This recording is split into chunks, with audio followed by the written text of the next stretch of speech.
Espiritus niyang bayan, nagpupuring mga hirang, masayang nagdiriwang, magalak tayong lahat.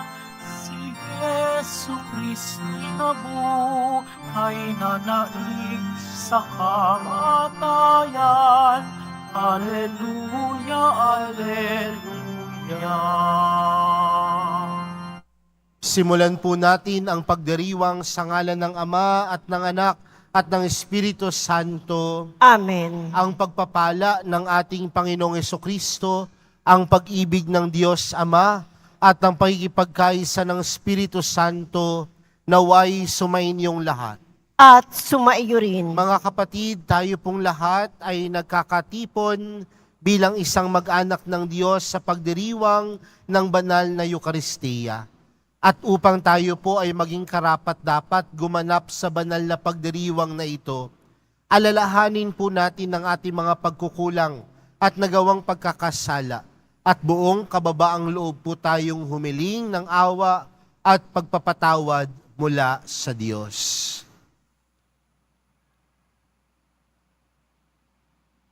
Inaamin ko sa makapangyarihang Diyos at sa inyo mga kapatid, na lubha akong nagkasala sa isip, sa salita at sa gawa, at sa aking pagkukulang. Kaya isinasamo ko sa mahal na Birheng Maria, sa lahat ng mga anghel at mga banal, at sa inyo mga kapatid, na ako'y ipanalangin sa Panginoong ating Diyos. Kaawaan tayo ng makapangyarihang Diyos, patawarin tayo sa ating mga kasalanan, at patnubayan tayo sa buhay na walang hanggan. Amen. Panginoon, kaawaan mo kami. Panginoon, kaawaan mo kami. Kristo, kaawaan mo kami. Kristo, kaawaan mo kami. Panginoon, kaawaan mo kami. Panginoon, kaawaan mo kami. Manalangin tayo. Ama naming makapangyarihan, pahintulutan mong kami maging dapat lumigaya kapag ang iyong anak ay nagpakita kasama ng mga banal sa piling niya. Pakundangan sa aming pagdiriwang na masaya sa pagkabuhay niyang amin ngayong sinasamba. Sa pamamagitan niya, kasama ng Espiritu Santo, magpa sa walang hanggan. Amen. Magsiupo muna po ang lahat. Pagbasa mula sa mga gawa ng mga apostol. Noong mga araw na iyon, ang mga naghatid kay Pablo ay sumama sa kanya hanggang sa Atenas. Pagkatapos, nagbalik sila sa Berea. Taglay ang bili ni Pablo, kina Silas at Timoteo na sumunod sa lalong madaling panahon. At si Pablo ay tumayo sa harap ng kapulungan ng Areopago at nagsalita. Mga taga-Atenas, napapansin kong buhos na buhos ang inyong kalooban sa relihiyon, sapagkat sa paglalakad ko sa lungsod at pagmamasid sa mga sambahan ninyo, nakakita ako ng isang dambanang may nakasulat na ganito: sa Diyos na hindi nakikilala, ang inyong sinasamba, kahit hindi ninyo kilala, ang siya kong ipinapahayag sa inyo. Ang Diyos na gumawa ng sanlibutan at ng lahat ng naroroon, ang siyang Panginoon ng langit at lupa. Kaya't hindi siya tumatahan sa mga templong ginawa ng tao. Hindi na siya nangangailangan ng anuman, kaya siya pinaglilingkuran ng tao, sapagkat siya ang nagbibigay ng buhay, hininga, at ng lahat ng bagay sa sangkatauhan. Mula sa isa't isa'y nilikha niya ang lahat ng lahi sa balat ng lupa. Itinakda niya ang kanya-kanyang panahon at hangganan. Ginawa niya ito upang hanapin nila ang Diyos. Baka sakaling sa kanilang pag-aapuhap ay matagpuan siya. Ang totoo, hindi naman siya malayo sa bawat isa sa atin, sapagkat hawak niya ang ating buhay, pagkilos at pagkatao. Tulad ng sinabi ng ilan sa inyong mga makata, tayo nga'y mga anak niya, yamang tayo ay mga anak ng Diyos. Huwag nating akalain na siya ay tulad ng larawang ginto, pilak o bato na pawang likha ng isip at kamay ng tao. Mahabang panahong di pinansin ng Diyos ang ating pagkakilala sa Kanya ng tao. Ngunit ngayon ay iniuutos niya na magsisi sila at talikdan ang kanilang masamang pamumuhay, sapagkat itinakda na niya ang araw ng paghuhukom sa sanlibutan. At ito'y buong katarungan niyang gagawin sa pamamagitan ng kanyang hinirang. Pinatunayan niya ito sa lahat nang buhayin niyang muli ang taong iyon. Nang marinig nila ang sinabi ni Pablo tungkol sa muling pagkabuhay, tunuya siya ng ilan. Ngunit sinabi naman ng iba, ibig namin kayong mapakinggan uli tungkol dito. At umalis doon si Pablo. May ilang sumama sa kanya at sumampalataya sa Diyos. Kabilang dito si Dionisio na isa sa mga bumubuo ng kapulungan ng Areopago. May sumama ring babaeng nagngangalang Damaris at mga iba pa. Pagkatapos, umalis si Pablo sa Atenas at nagtungo sa Corinto. Ang salita ng Diyos. Salamat sa Diyos. Ang kadakilaan ng Diyos sa lupa't langit ay lubos. Ang kadakilaan ng Diyos sa lupa't langit ay lubos.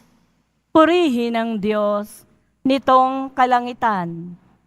Kayo sa itaas, siya ay papurihan. Ang lahat ng anghel, magpuri at magdiwang, kasama ang hukbo, roong karamihan. Ang kadakilaan ng Diyos sa lupa't langit ay lubos. Pupurihin siya ng lahat ng tao. Hari at prinsipe, lahat ng pangulo, babae at lalaki, mga kabataan, matatandang tao, at kaliit-liitan. Ang kadakilaan ng Diyos sa lupa't langit ay lubos. Sa ngalan ng poon, lahat ay magpuri. Ang kanyang pangalan ay pinakamaigi. Sa langit at lupa ay walang kasimbuti. Ang kadakilaan ng Diyos sa lupa't langit ay lubos. Siyang nagpalakas sa sariling bansa, kaya pinupuri ng piniling madla. Ang bayang Israel, mahal niyang lubha. Ang kadakilaan ng Diyos sa lupa't langit ay lubos. Magsitayo na po ang lahat.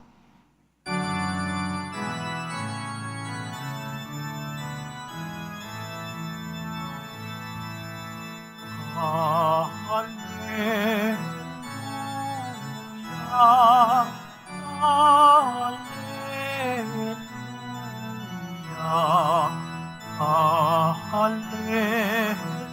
Hallelujah, Hallelujah.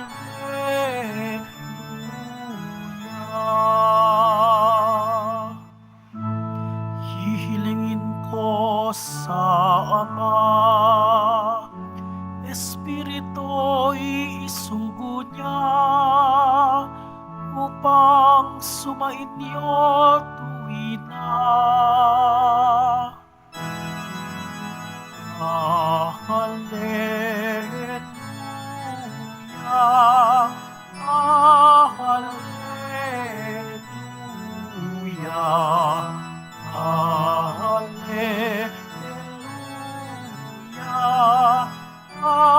Hallelujah. Sumainyo ang Panginoon. At sumaiyo rin. Ang mabuting balita ng Panginoon ayon kay San Juan.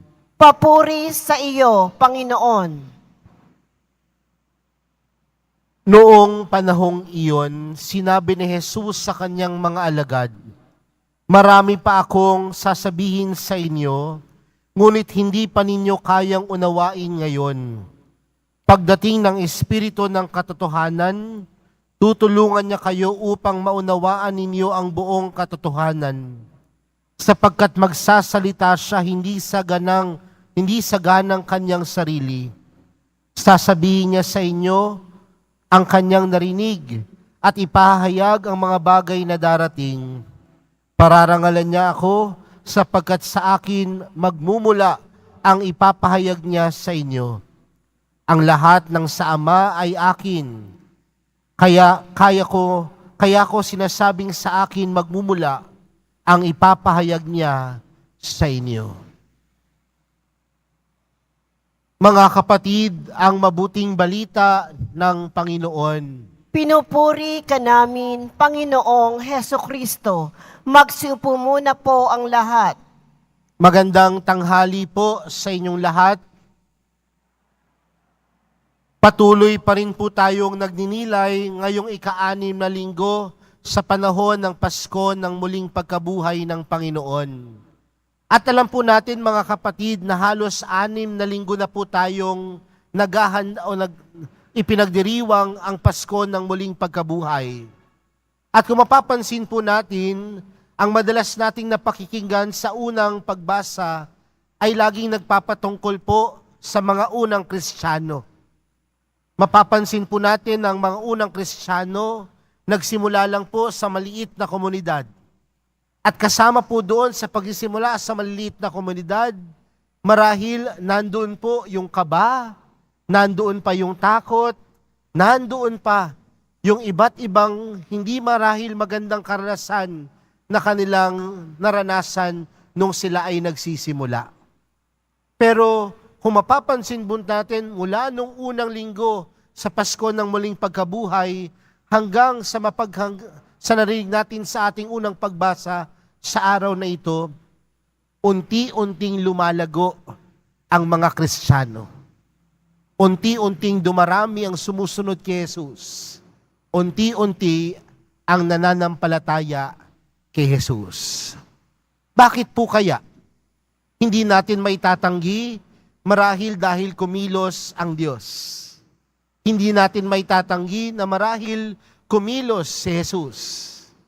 Pero hindi rin natin matatanggi na ang mga tao ng mga oras na yon, ang mga unang Kristiyano, ay hindi lamang nagpahayag sa pamamagitan ng salita. Bagkus, tunay nilang ipinahayag ang kanilang pananampalataya sa kanilang pagkilos at paggawa.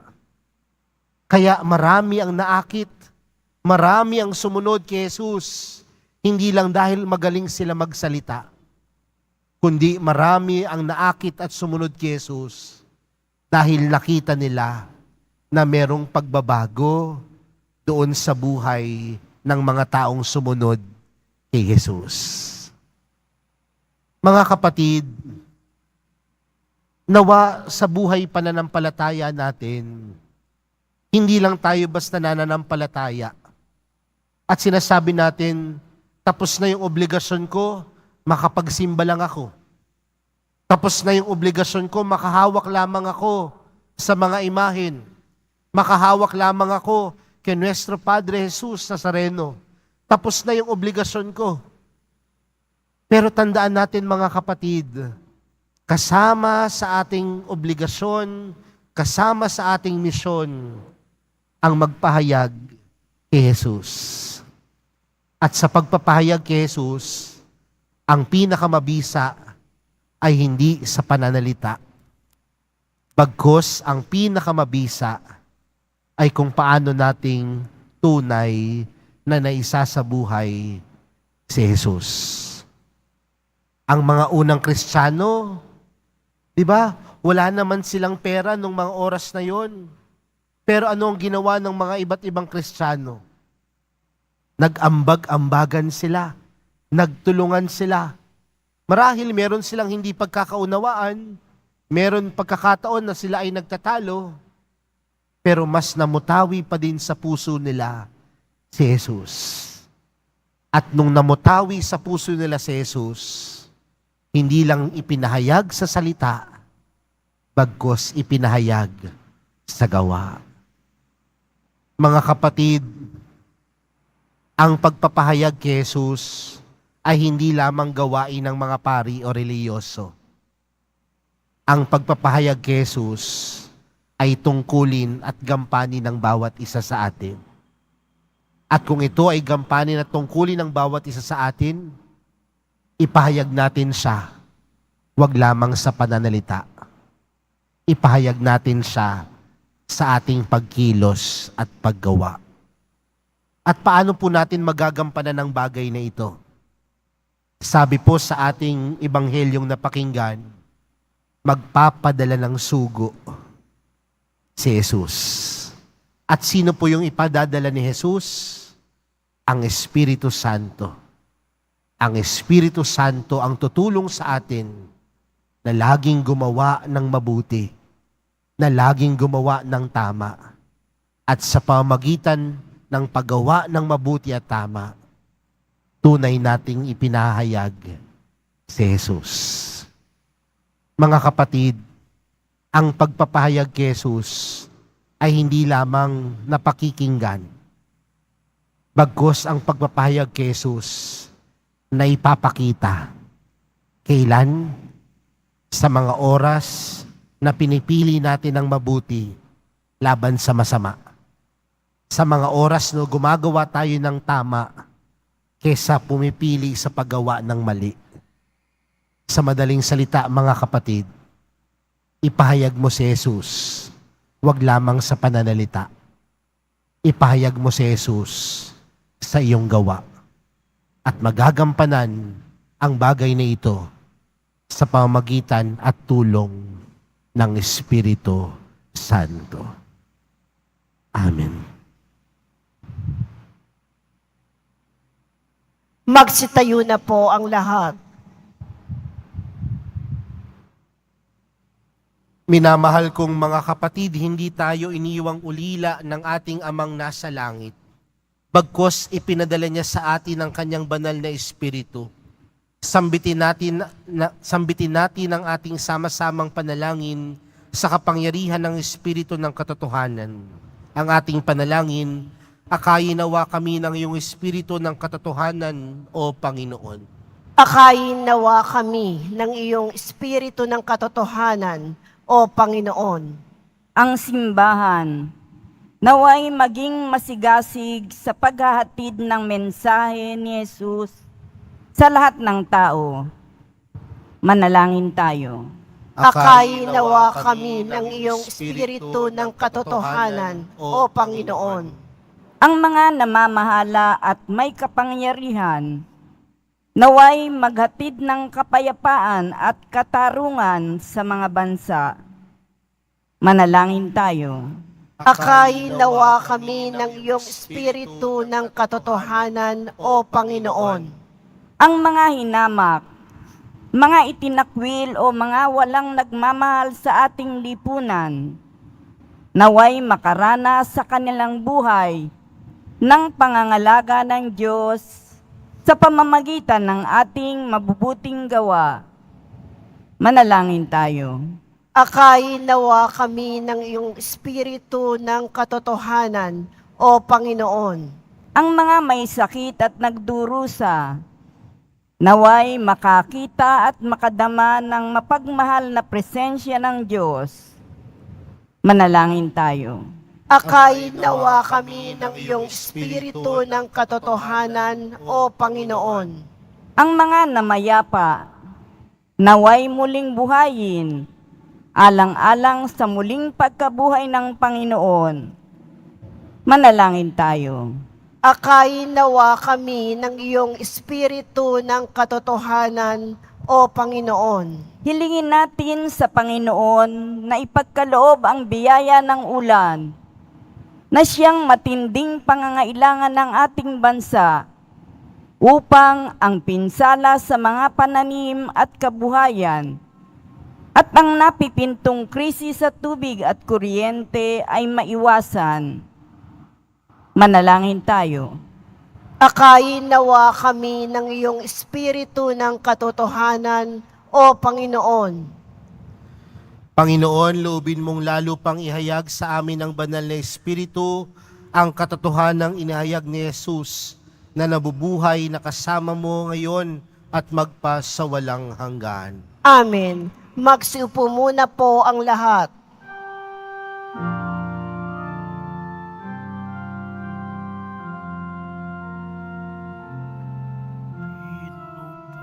Pinupuri kita, Poon, sapagkat ako'y iniligtas. Mga kaaway di makuhang matuwa mula sa libingan. Tanggapin mo, O Panginoon, ang alay ng bayang nagdiriwang. Punan mong bigay ang alak at tinapay, handog ng pagkabuhay. Tanggapin mo, O Panginoon, ang alay ng bayang nagdiriwang.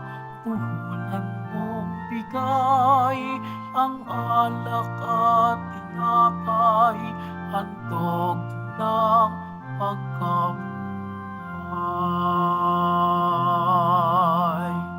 Magstayo na po ang lahat.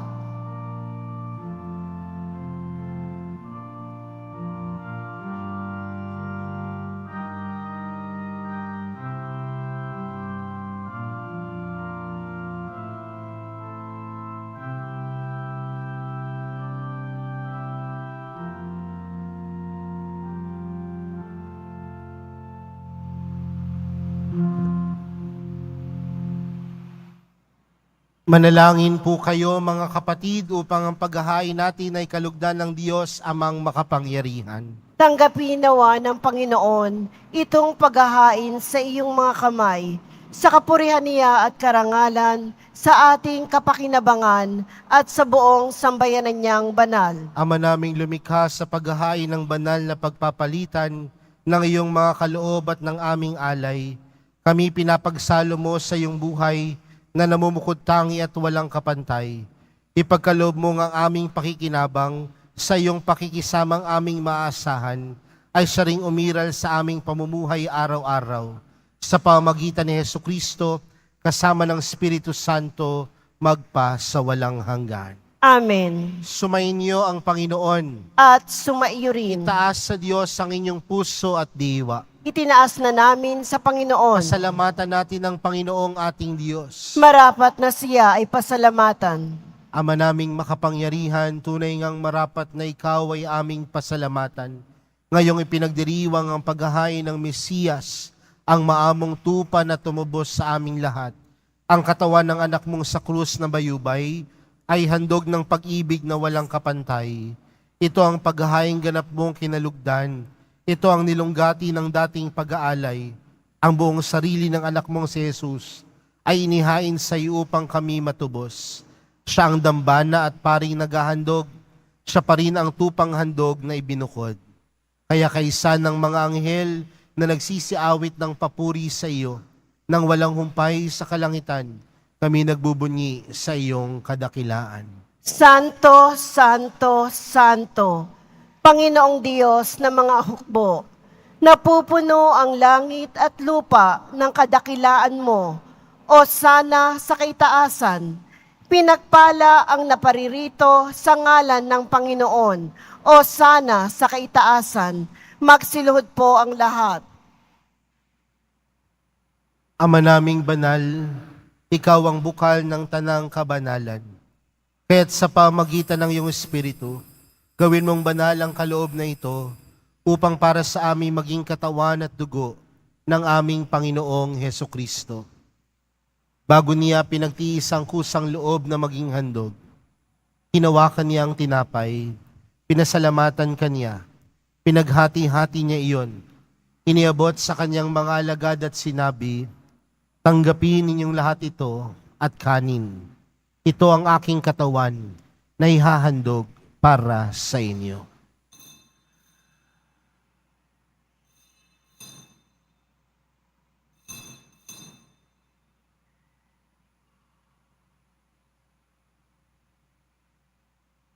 Gayon din naman noong matapos ang hapunan, hinawakan niya ang kalis, muli kanyang pinasalamatan.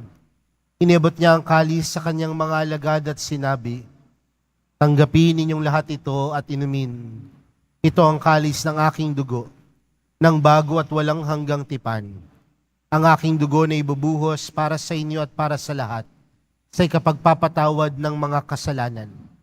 Gawin niyo ito sa pag-alala sa akin.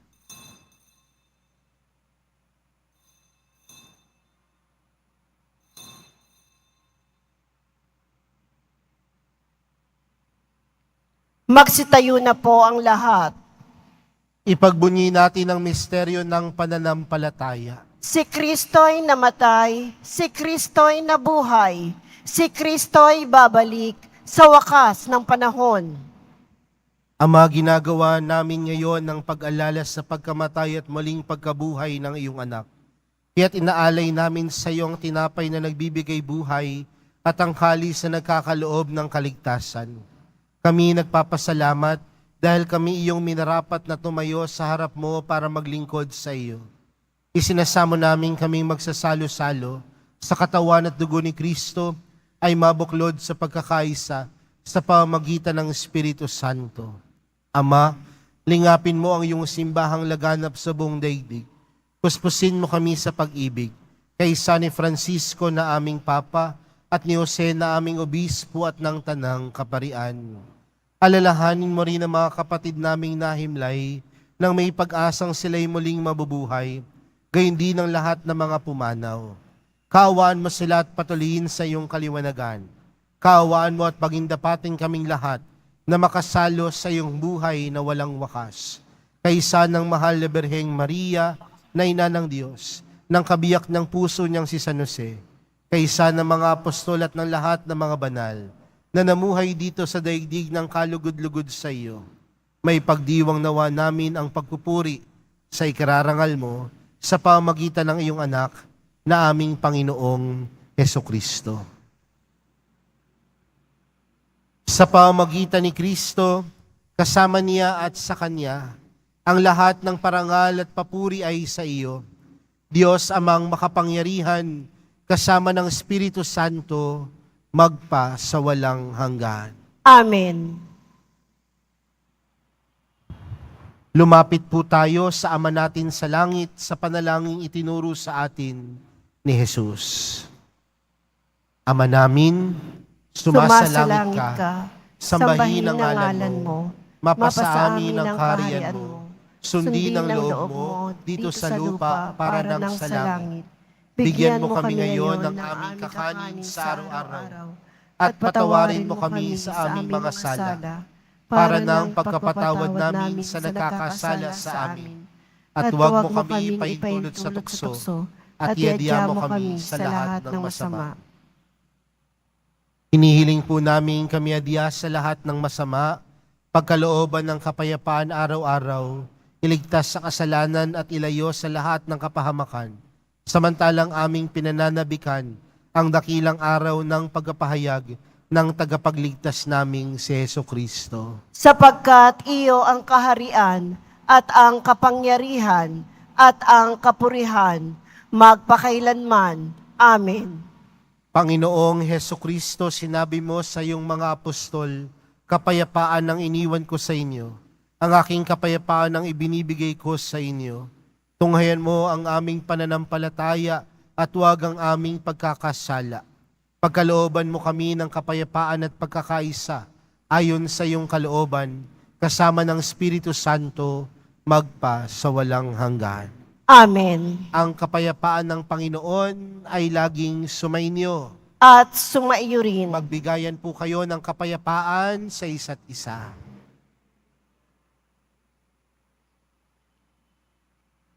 Kordero ng Diyos na nag-aalis ng mga kasalanan ng sanlibutan, maawa ka sa amin.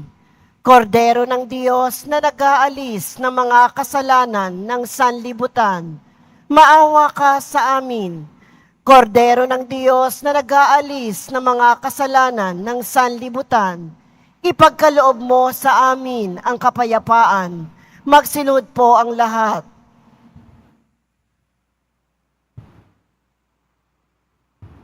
Narito po si Jesus, ang kordero ng Diyos. Siyang nag-aalis ng kasalanan ng sanlibutan. Mapalad ang mga inaanyayahan sa kanyang piging. Panginoon, hindi ako karapat-dapat na magpatuloy sa iyo, ngunit sa isang salita mo lamang ay gagaling na ako. Isang lang. Para sa mundo.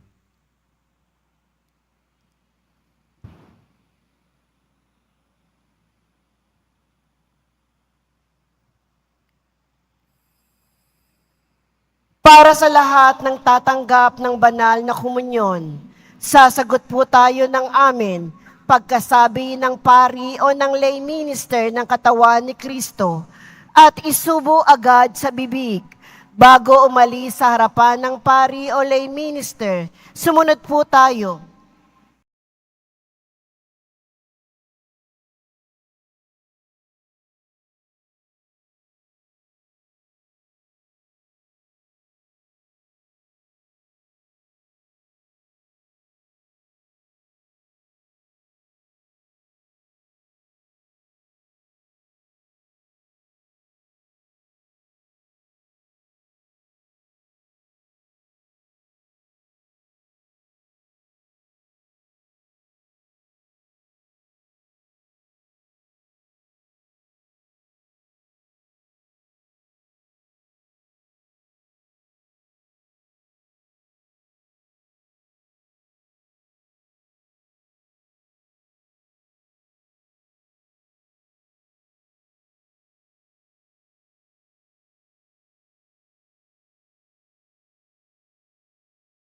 Na po ang lahat. Manalangin tayo. Ama naming mapagmahal, manatili kang kapiling ng iyong sambayanan na ngayon pinapakinabang mo sa iyong sariling buhay at gawin mong kami pasulong na makakbang mula sa dati naming pagkamakasalanan patungo sa pagbabagong nagdudulot ng iyong kabutihan sa pamamagitan ni Jesucristo kasama ng Espiritu Santo, magpa sa walang hanggan. Amen. Sumainyo ang Panginoon. At sumaiyo rin. Mahal na pong Jesus Nazareno, inihayag mo sa pamamagitan ng krus ang walang maliw na pag-ibig ng Diyos sa sangkatauhan. Pakinggan mo ang kahilingan ng iyong angkan na nagsusumamo sa iyo.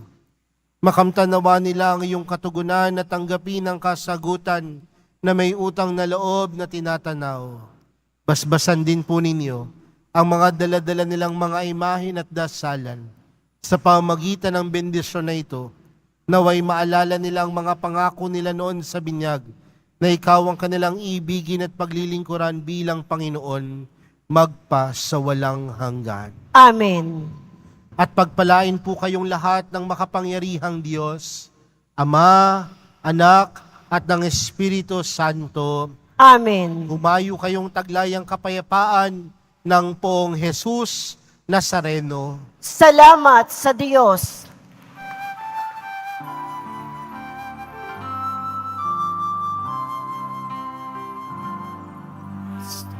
Padre Jesus Nazareno, sinasamba ka namin.